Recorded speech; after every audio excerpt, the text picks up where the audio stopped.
So I'm just off of trial. It was a not guilty on everything, but the craziest thing happened during this trial.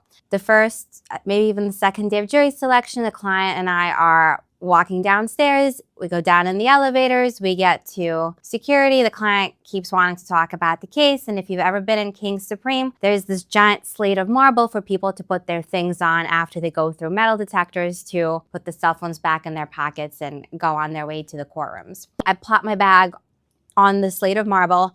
I'm changing my shoes, talking to the client. Some guy who I've never seen before goes to the metal detector, puts his stuff down next to my stuff, and then he says to me, "I'm missing my watch."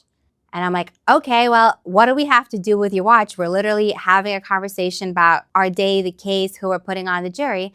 And this guy's like, "You took my watch." I didn't. So then he calls the officer downstairs from security, calls the sergeant. The sergeant's like, "Dude, man, like, this is Miss Fast. She's on trial. That's her client. They didn't take your stuff. Like, I've known this chick for like 15 years. And the guy's causing a scene about me taking the watch. And I'm like, "Doug, I'll expedite this whole thing." So I take everything out of my trial bag and I'm like, "See, no watch." Doug's laughing. He's like, "I gotta call a captain. I'm really sorry. Like, you can't leave." So they call the captain. Captain comes down and I'm like, "You wanna see the bag again?" And he's like, "No." And they pull the tape. We're not touching the watch. We're not touching the bucket. And we were cleared, at least from, the evidence perspective. But this guy's adamant that we took his stuff. And so then they pull the tapes from the metal detectors. And you do see the guy go through and there's some other dude behind him.